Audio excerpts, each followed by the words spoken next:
Karwa plus ಚಾನೆಲ್ಗೆ ಸ್ವಾಗತ.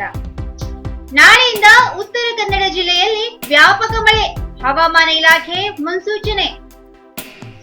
ಕಾರವಾರ ಕರಾವಳಿ ಭಾಗದಲ್ಲಿ ರಭಸವಾಗಿ ಸುರಿಯುತ್ತಿರುವ ಮಳೆ ನಾಳೆಯೂ ಮುಂದುವರಿಯಲಿದ್ದು, ಉತ್ತರ ಕನ್ನಡ ಜಿಲ್ಲೆಯ ಕರಾವಳಿ ಭಾಗದಲ್ಲಿ 115ರಿಂದ 204 ಮಿಲಿಮೀಟರ್ ಮಳೆಯಾಗುವ ಸಾಧ್ಯತೆ ಇದೆ.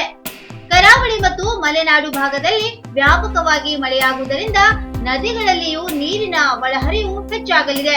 ಹವಾಮಾನ ಇಲಾಖೆಯ ಮಾಹಿತಿ ಪ್ರಕಾರ ಮಂಗಳೂರು, ಉಡುಪಿ, ಉತ್ತರ ಕನ್ನಡ ಜಿಲ್ಲೆಗಳು ಮತ್ತು ಗೋವಾ ರಾಜ್ಯದವರಿಗೆ ಕರಾವಳಿಯಲ್ಲಿ ವ್ಯಾಪಕ ಮಳೆ ಸುರಿಯಲಿದೆ.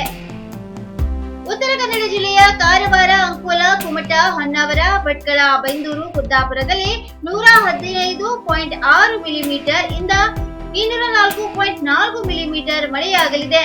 ಕುಮಟಾ ತಾಲೂಕಿನ ಕತಗಾಲ ಪ್ರದೇಶದಲ್ಲಿ 204.5ಕ್ಕಿಂತ ಅಧಿಕ ಮಳೆಯಾಗಲಿದೆ ಎಂದು ಕರ್ನಾಟಕ ರಾಜ್ಯ ನೈಸರ್ಗಿಕ ವಿಕೋಪ ಉಸ್ತುವಾರಿ ಕೇಂದ್ರ ತಿಳಿಸಿದೆ.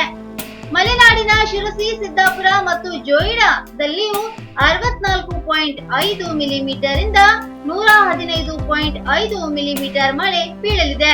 ಯಲ್ಲಾಪುರ, ಮುಂಡಗೋಡ, ಹಳಿಯಾಳ, ದಾಂಡೇಲಿ ಭಾಗದಲ್ಲಿ ಮಧ್ಯಮ ಮಳೆ ಬೀಳಲಿದೆ ಎನ್ನುವುದು ಕರ್ನಾಟಕ ರಾಜ್ಯ ನೈಸರ್ಗಿಕ ವಿಕೋಪ ಉಸ್ತುವಾರಿ ಕೇಂದ್ರ ಅಂದಾಜು.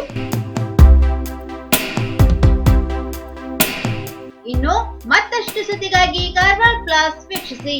ನೀವು ಯೂಟ್ಯೂಬ್ ಅಲ್ಲಿ ನೋಡ್ತಿದ್ದೀರಿ, ಸಬ್ಸ್ಕ್ರೈಬ್ ಮಾಡಿ, ಬೆಲ್ ಐಕಾನ್ ಕ್ಲಿಕ್ ಮಾಡಿ. ಫೇಸ್ಬುಕ್ ಪೇಜ್ ಅಲ್ಲಿ ನೋಡ್ತಿದ್ದೀರಿ, ಫಾಲೋ ಮಾಡಿ. ಧನ್ಯವಾದಗಳು.